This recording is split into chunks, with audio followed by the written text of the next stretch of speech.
Hello दोस्तों, मेरे YouTube channel Hindi पाठशाला में आप सभी का स्वागत है। आज हम कक्षा 5वीं के पाठ 5 रोबोट के बारे में पढ़ेंगे। पहले हम इस पाठ का वाचन करेंगे, फिर इसके अर्थ, व्याकरण आदि को समझेंगे और प्रश्नोत्तर को भी जानेंगे। तो बच्चों, ये पाठ पूरा समझने के लिए आप वीडियो को अंत तक ज़रूर देखिएगा और मेरे चैनल को भी सब्सक्राइब कीजिएगा। तो चलिए दोस्तों, शुरू करते हैं।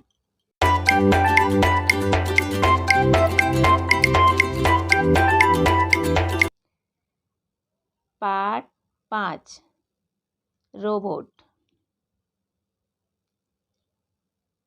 विज्ञान ने आश्चर्यजनक आविष्कार किए हैं। आकाश में उड़ान भरना, विदेशों में बैठे अपने संबंधियों से घर बैठे बातें कर लेना तो कल की बात हो गई। आज रॉकेट में बैठकर अंतरिक्ष में जाना और वहाँ चहलकदमी करना भी वैज्ञानिकों ने सहज कर लिया है। आज के इस वैज्ञानिक युग में जानते हैं दोस्तों कि बहुत सारे वैज्ञानिक आविष्कार पहले हुए हैं और अभी भी नए नए आविष्कार हो रहे हैं। इन आविष्कारों में आप जो मोबाइल का उपयोग करते हैं, दूर बैठे लोगों से बातचीत करते हैं, टीवी देखते हैं, कपड़ा धोने की मशीन देखते हैं, ये सब वैज्ञानिक आविष्कार के चमत्कार है। आज भी नए नए वैज्ञानिक खोज हो रहे हैं। आज रॉकेट में बैठकर अंतरिक्ष में जाना और वहाँ चहलकदमी करना भी वैज्ञानिकों ने सहज कर दिया है। पहले ये बात बिल्कुल अकल्पनीय थी कि कभी कोई अंतरिक्ष में कोई मनुष्य जा सकेगा, लेकिन आज यह वैज्ञानिक आविष्कार के कारण सहज हो गया है। अब हम देख सकते हैं कि रॉकेट में बैठकर अंतरिक्ष यात्री अंतरिक्ष तक पहुंच जाते हैं और वहां का खोज खबर भेज रहे हैं यहाँ पर। तो इसी कड़ी में वैज्ञानिकों ने यंत्र मानव रोबोट का आविष्कार किया है, जो आदेश पाकर काम करता है। इस यंत्र मानव की कहानी हम पाठ में पढ़ेंगे। आज हम रोबोट की कहानी पढ़ेंगे, जिसे यंत्र मानव भी कहा जाता है। आज राहुल का जन्मदिन है। सुबह से ही वह बहुत व्यस्त एवं खुश नजर आ रहा है। सुबह वह जल्दी उठ गया। आज राहुल का जन्मदिन है। राहुल नामक बच्चे का आज जन्मदिन है और इसी कारण वह सुबह से ही खुश नज़र आ रहा है और इसी खुशी में वो जल्दी सुबह सो के उठ गया था। आज उसने जल्दी स्नान भी कर लिया और जल्दी से आज उसने नहा भी लिया। अपने जन्मदिन पर उसने अपने मित्रों को भी बुला रखा है। जन्मदिन की पार्टी तो शाम को होने वाली है, किंतु उसके कुछ विशेष मित्र सुबह से ही आ गए हैं।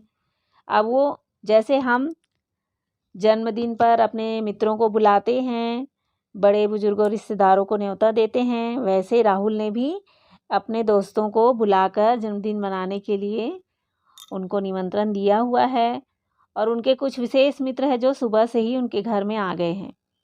अपने उन मित्रों के साथ मिलकर राहुल अपने घर के बड़े कमरे को सजा रहा है। इसी कमरे में जन्मदिन का उत्सव मनाया जाना है।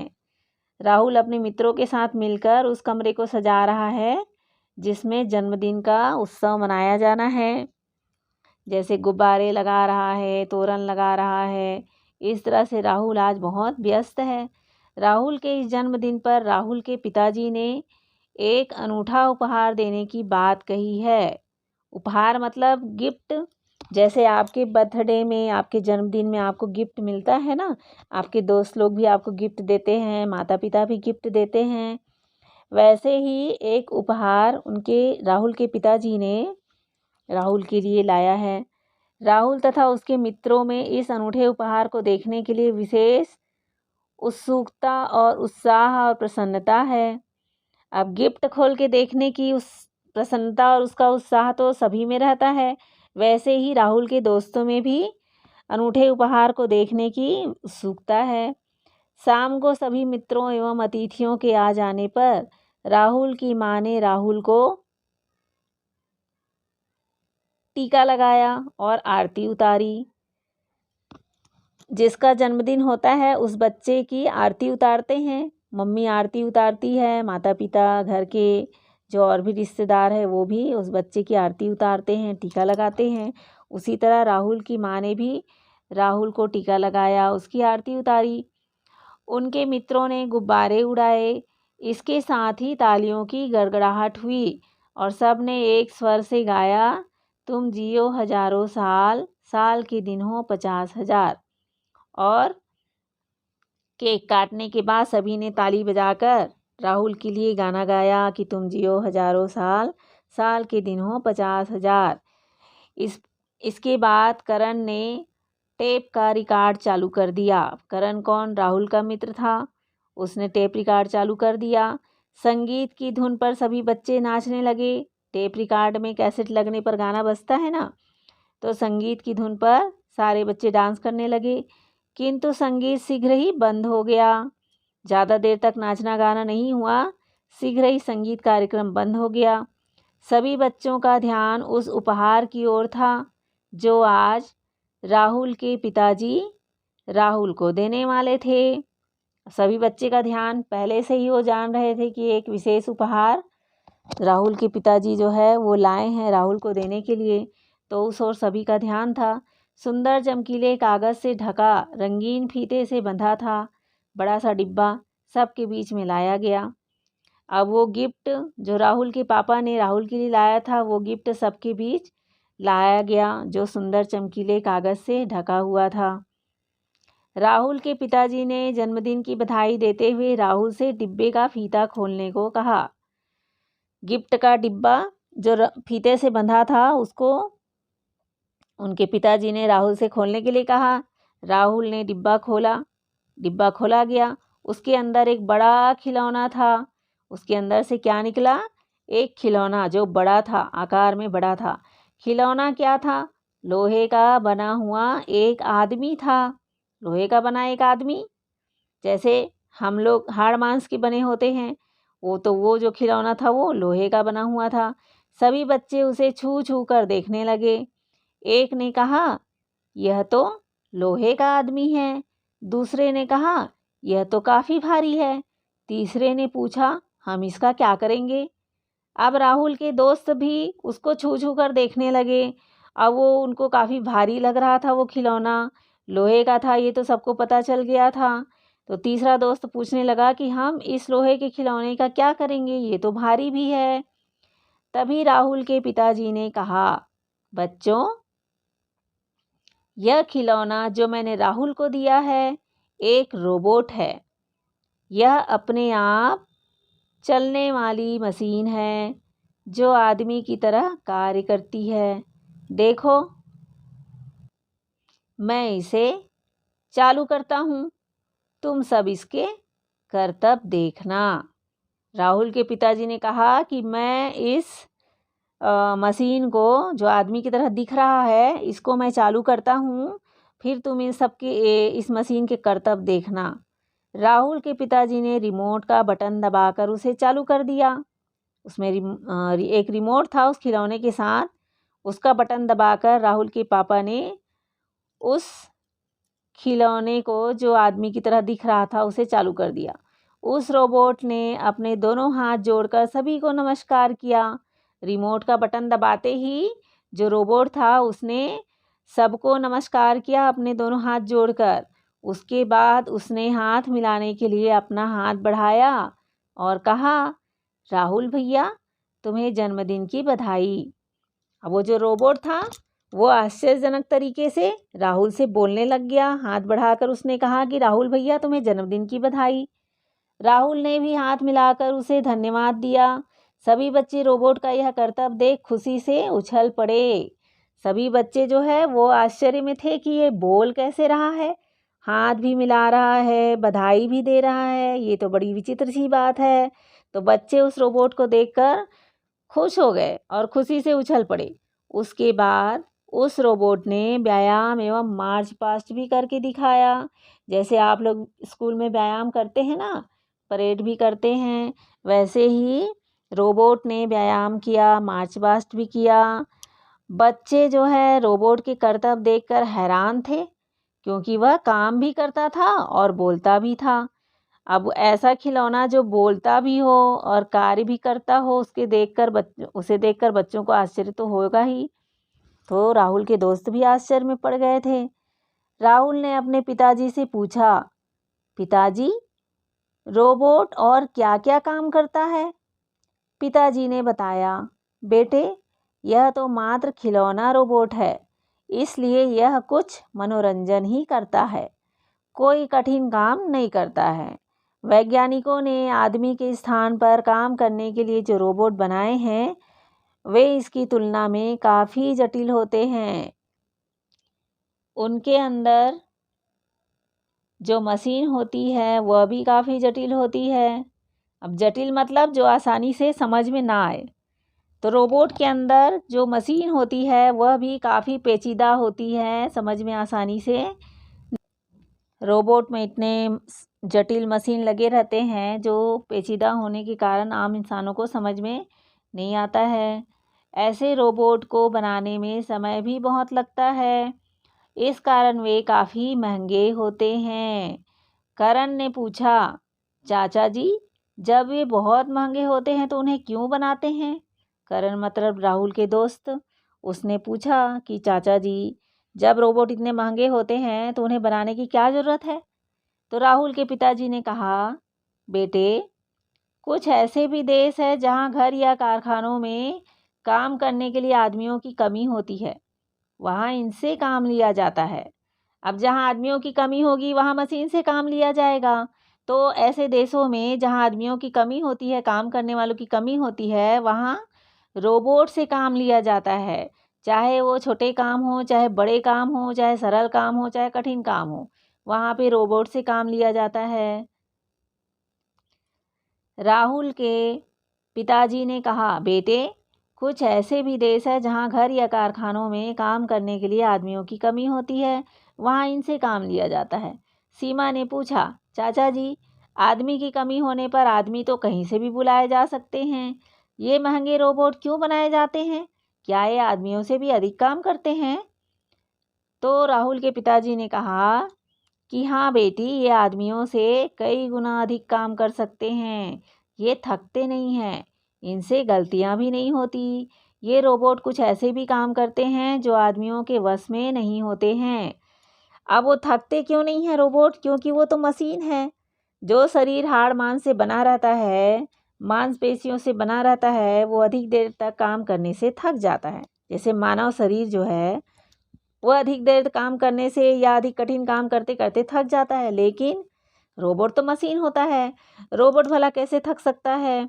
और उसमें ऐसे प्रोग्रामिंग किए जाते हैं कि उससे गलतियां भी नहीं होती है। आदमी से कुछ गलतियां हो सकती है काम करते समय, लेकिन रोबोट से गलतियां भी नहीं होती है, क्योंकि उसे उस काम को करने के लिए ही विशेष रूप से प्रोग्राम किया जाता है। जिनसे आदमियों की जान को खतरा होता है, ऐसे काम भी रोबोट बड़े आसानी से करते हैं। मुकुल ने पूछा, चाचा जी, वे किस तरह के काम हैं? तो जैसे कारखानों में गर्म वस्तुओं को उठाना, रखना, जिन्हें मनुष्य जलने के डर से छू भी नहीं सकते। अब अधिक गर्म चीज़ों को मनुष्य जो है छू नहीं सकता, क्योंकि उससे जलने का खतरा रहता है। तो ऐसे चीज़ों को भी उठाने रखने के लिए रोबोट का प्रयोग किया जाता है। बड़े बड़े कारखानों में गर्म वस्तुओं को उठाने रखने के लिए रोबोट का उपयोग होता है। गहरे तेल के कुओं और खदानों में जहाँ जहरीली गैसें होती है, वहाँ आदमियों के बदले रोबोट को भेजा जाता है। अब ऐसे कुओं या खदानों में जहाँ जहरीली गैसें निकलती रहती है, वहाँ पे भी आदमियों को भेजना खतरनाक होता है, उसकी जान को खतरा रहता है, वो मर सकते हैं।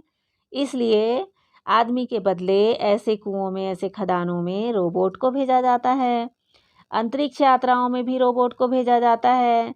अंतरिक्ष की यात्रा रॉकेट भेज के अंतरिक्ष यात्रा करते हैं, उसमें इंसान को न बिठाकर रोबोट को ही भेजा जाता है।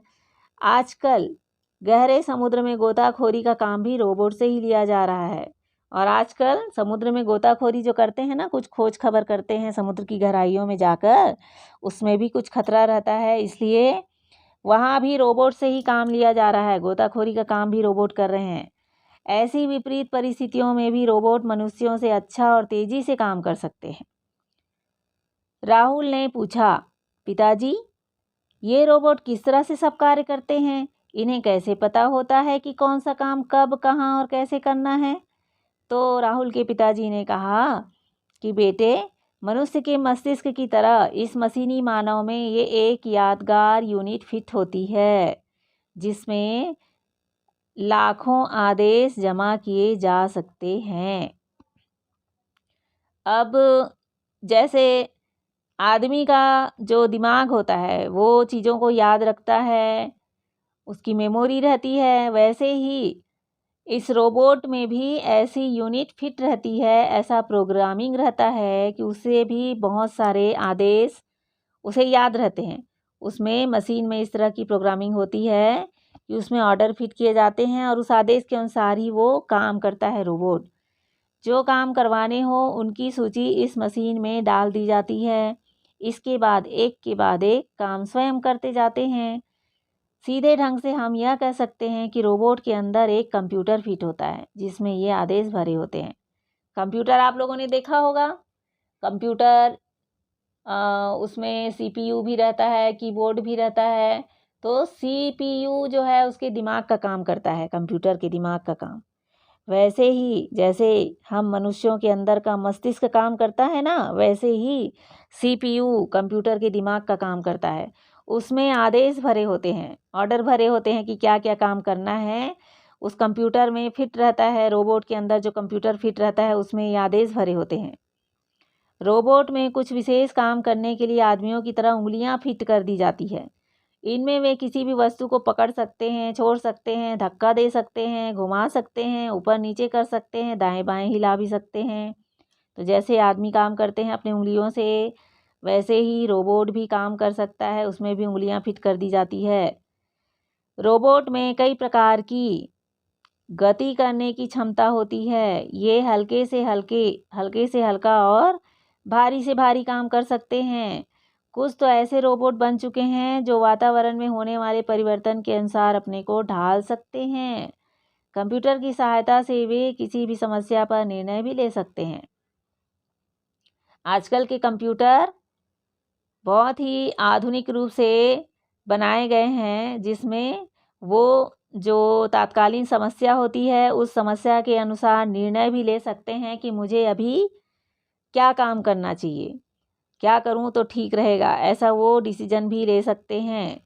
एक रोबोट तो ऐसा भी बन चुका है जो हवाई जहाज़ में पायलट का काम करता है। वह आम उड़ानों पर नियंत्रण रख सकता है। अब ये कमाल की बात है कि वो हवाई जहाज़ में पायलट का काम कर रहा है, उड़ा रहा है हवाई जहाज़ को। तो ये आश्चर्य की बात है। रोबोट दफ्तरों में मेज़ साफ करते हैं, घरों में कपड़े धोते हैं, बिस्तर भी बिछाते हैं। अब तरह तरह के काम करने के लिए अलग अलग प्रकार के रोबोट बनाए जा रहे हैं। अब कई प्रकार के काम को करने के लिए अलग अलग कंप्यूटर रोबोट बनाए जा रहे हैं। बेटे, अब समझ में आ गया होगा कि यह जो खिलौना आपको उपहार में मिला है वास्तव में क्या चीज़ है। राहुल ने इस अनूठे उपहार के लिए अपने पिताजी को प्रणाम करते हुए धन्यवाद दिया। राहुल के सभी दोस्तों ने भी रोबोट की जानकारी के लिए उन्हें धन्यवाद दिया। जन्मदिन की पार्टी की मेज सजी थी। सभी बच्चों ने जल्दी जल्दी खाना खाया। खाने के बाद सभी बहुत देर तक रोबोट के करतब देखते रहे, उनके साथ खेलते रहे। बच्चे तो बच्चे, बड़ों को भी खूब आनंद आ रहा था। बड़े भी आनंद ले रहे थे रोबोट के करतब देख देख कर। सभी को अच्छा लग रहा था वह खिलौना। सभी ने राहुल के पिताजी को उस अनूठे गिफ्ट के लिए धन्यवाद दिया। राहुल ने भी अपने पापा को धन्यवाद दिया। इस तरह से बच्चों, आप रोबोट के बारे में पढ़ लिए, जान गए कि रोबोट क्या चीज़ है। अब हम इसके शब्दार्थ को जानेंगे। व्यस्त माने काम में लगा हुआ। कर्तव्य माने आश्चर्यजनक कार्य। तुलना माने दो वस्तुओं के गुण दोष का मिलान करना। विपरीत माने उल्टा। अनूठा माने अनोखा या विचित्र। रिमोट कंट्रोलर माने दूर से नियंत्रण करने वाला यंत्र। अंतरिक्ष माने आकाश। यूनिट माने इकाई। यहाँ कोष्ठक में अर्थ दिए गए हैं, मायने दिए गए हैं, उसको चुनकर इन खाली स्थानों में भरा गया है। आप भर सकते हैं। आगे देखते हैं प्रश्न अभ्यास। पहला प्रश्न है, जन्मदिन के दिन राहुल की दिनचर्या कैसी थी? तो इसके उत्तर में आप लिख सकते हैं, आपने पाठ को पढ़ा भी है, समझ गए होंगे कि जन्मदिन के दिन राहुल क्या कर रहा था। जन्मदिन के दिन राहुल व्यस्त एवं खुश था। उसने सुबह जल्दी उठकर स्नान कर लिया। जन्मदिन के दिन उसके विशेष मित्र सुबह से ही आ गए थे। उन मित्रों के साथ मिलकर राहुल घर के उस बड़े कमरे को सजा रहा था जहां जन्मदिन का उत्सव मनाया जाना था। इस तरह राहुल की दिनचर्या उसके जन्मदिन के दिन व्यस्ततापूर्ण थी। प्रश्न नंबर 2 है, रिमोट का बटन दबाने पर रोबोट ने क्या किया? तो इसके उत्तर में लिख सकते हैं, रिमोट का बटन दबाने पर रोबोट ने अपने दोनों हाथ जोड़कर सभी को नमस्कार किया। उसके बाद उसने अपना हाथ बढ़ाकर राहुल को जन्मदिन की बधाई दी। रोबोट ने बोला कि राहुल भैया, तुम्हें जन्मदिन की बधाई। उसके बाद उस रोबोट ने व्यायाम एवं मार्च पास्ट करके दिखाया। इसके बाद अगला प्रश्न देखिए, प्रश्न नंबर 3, यदि सभी कार्यालयों कारखानों में रोबोट का उपयोग करें तो क्या होगा? रोबोट कौन कौन से कार्य कर सकता है? इसके उत्तर में लिख सकते हैं, यदि सभी कार्यालय कारखानों में रोबोट का उपयोग करेंगे तो सभी काम जल्दी से होगा, लेकिन लोग बेरोजगार हो जाएंगे, क्योंकि सभी काम रोबोट करेंगे तो लोगों की ज़रूरत ही नहीं होगी। सभी काम मशीन ही करता रहेगा तो लोग क्या करेंगे? लोगों की ज़रूरत ही नहीं होगी। रोबोट जो है निम्न कार्य कर सकता है। पहला, रोबोट दफ्तरों की साफ सफाई करता है। दूसरा, घरों में कपड़ा धोने का काम करता है। तीसरा, कारखानों में गर्म वस्तुओं को रखना जिन्हें मनुष्य जलने के डर से छू भी नहीं सकता। चौथा, गहरे तेल के कुओं और खदानों में जहाँ जहरीली गैसें होती है वहाँ रोबोट से काम लिया जाता है, क्योंकि वहाँ मनुष्य की जान को खतरा होता है। पांचवा है, गहरे समुद्र में गोताखोरों का काम भी रोबोट करता है। छठवां, रोबोट हल्का से हल्का और भारी से भारी काम कर सकता है। प्रश्न नंबर 4, मशीनों के आने से हमारे जीवन में क्या फ़र्क पड़ा है? तो उत्तर में लिख सकते हैं, मशीनों के आने से हमारे जीवन में बहुत फ़र्क पड़ा है। मशीन द्वारा महीनों का काम दिनों में और दिनों का काम घंटों में हो जाता है। ना अधिक मजदूरों की ज़रूरत पड़ती है, ना समय की ज़रूरत पड़ती है। बड़े बड़े कामों के अलावा छोटे छोटे कामों में भी मशीनों का इस्तेमाल होता है। जैसे घर की नींव या तालाब खुदाई करवानी हो तो दिन भर का काम घंटे में हो जाता है। अगला प्रश्न है, प्रश्न नंबर 5, तुम अपने दैनिक जीवन में कौन कौन सी मशीनों का उपयोग करते हो? उत्तर में लिख सकते हैं, हम अपने दैनिक जीवन में बहुत सी मशीनों का उपयोग करते हैं, जो निम्न है। पहला, कपड़े धोने की मशीन। दूसरा, रेफ्रिजरेटर। तीसरा, कूलर। चौथा, इस्त्री। पांचवा, हीटर। छठवां, कंप्यूटर। सातवां, मिक्सर ग्राइंडर। आठवां, एसी एयर कंडीशनर। नौवां, टीवी या टेलीविज़न आदि और भी अनेक मशीन हैं जिसका हम दैनिक जीवन में उपयोग करते हैं। प्रश्न नंबर 6 है, रोबोट व आदमी के कार्यों में क्या अंतर है? उत्तर लिख सकते हैं। पहला, रोबोट आदमी से कई गुना ज़्यादा काम कर सकता है, जबकि आदमी नहीं कर सकता। दूसरा, रोबोट थकता नहीं है, जबकि आदमी थक जाता है। तीसरा, रोबोट से गलतियां नहीं होती, जबकि आदमी से गलतियां हो सकती है। चौथा, रोबोट तेजी से व अच्छा कार्य करता है, जबकि आदमी रोबोट से तेज काम नहीं कर सकता। पांचवा, रोबोट असंभव व जटिल काम को भी कर सकता है, जबकि आदमी नहीं कर सकता है, जैसे कुओं व खदानों में जहरीली गैसें होती है, जहाँ पे रोबोट से काम लिया जाता है। अगला देखिए, भाषा और व्याकरण।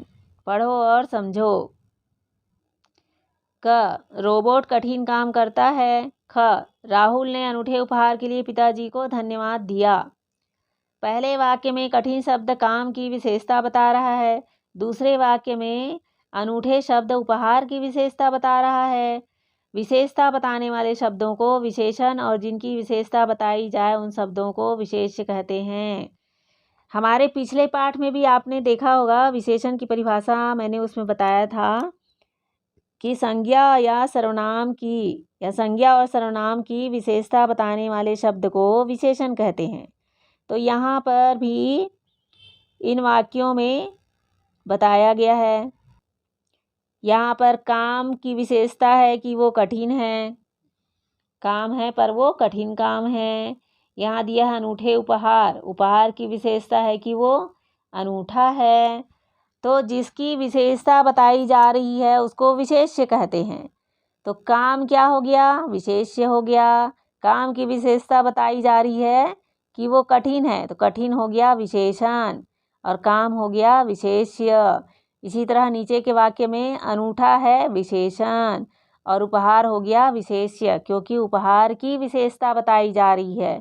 तो जिसकी विशेषता बताते हैं वो विशेष्य कहलाता है। यहाँ लिखा है जिसकी विशेषता बताई जाए उन शब्दों को विशेष्य कहते हैं। आगे देखिए, प्रश्न नंबर 1। इन वाक्यों में से विशेषण और उनके विशेष शब्दों को चुनकर अलग अलग लिखो। पहला लिखा है खिलौना रोबोट कठिन काम नहीं करता। इसमें विशेष्य कौन होगा? काम, और विशेषण हो गया कठिन। यहाँ देखिए, यहाँ लिखा हुआ है विशेष्य काम है और विशेषण हो गया कठिन। दूसरा वाक्य है पिताजी ने अनूठा उपहार दिया। उपहार की विशेषता है कि वो अनूठा है, तो अनूठा शब्द विशेषण है और उपहार क्या हुआ? विशेष्य। अगला वाक्य है डिब्बे में लाल फीता बंधा है। यहाँ पर लाल शब्द है वो विशेषण है और फीता है विशेष्य। अगले वाक्य में लिखा है यह एक बड़ा खिलौना है।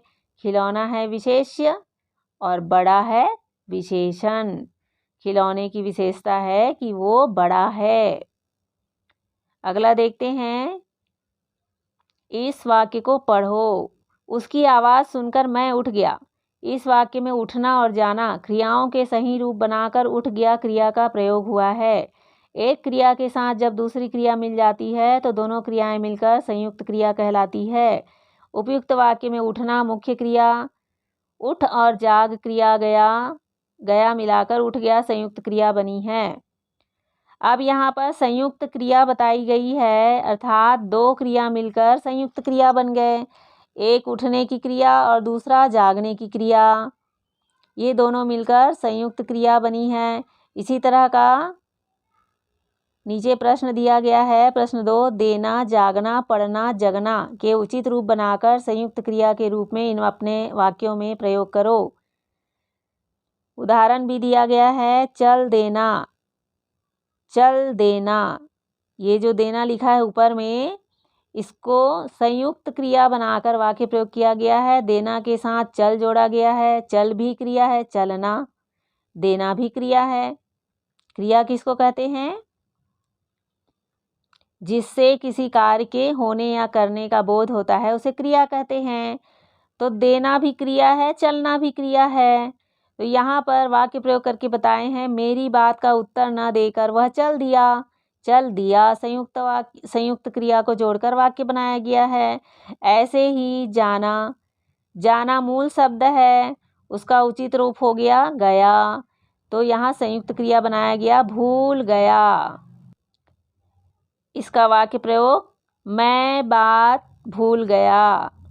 दूसरा शब्द है पढ़ना।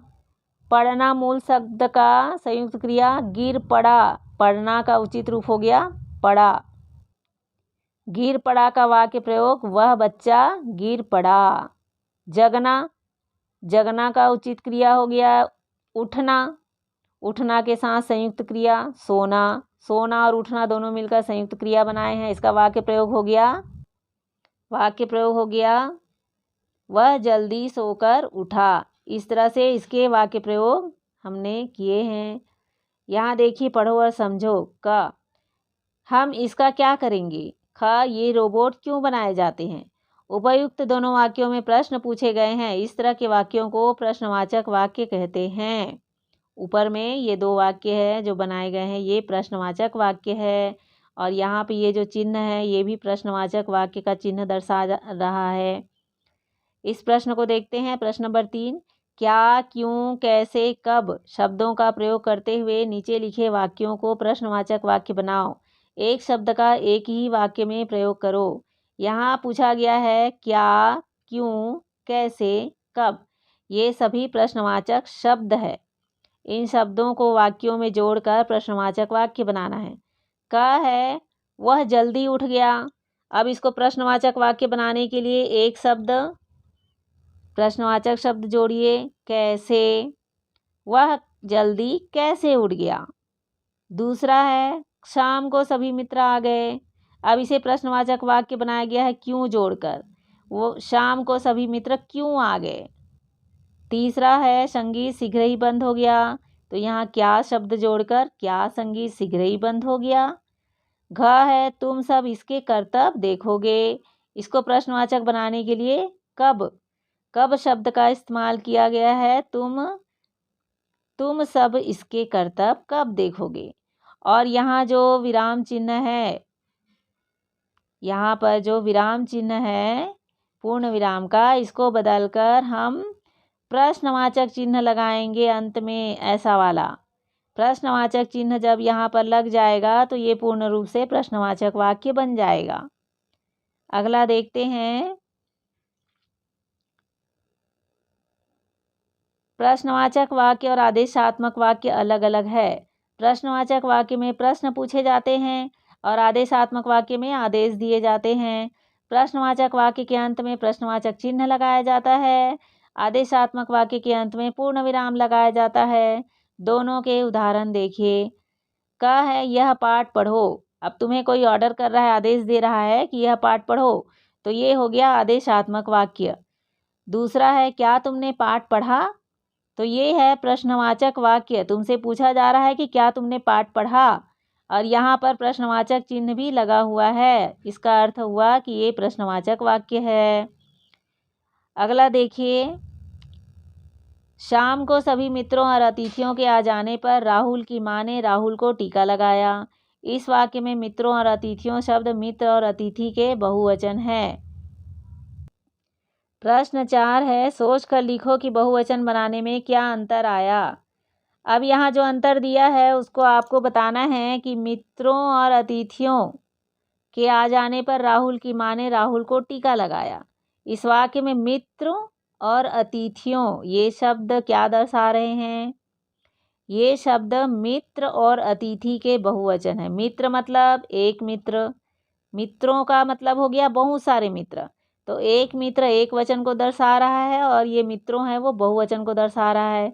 इसी तरह अतिथि एक अतिथि और बहुवचन में अनेक अतिथि, तो ये बहुवचन दर्शा रहा है अतिथियों, और ये अतिथि शब्द एक वचन को दर्शा रहा है।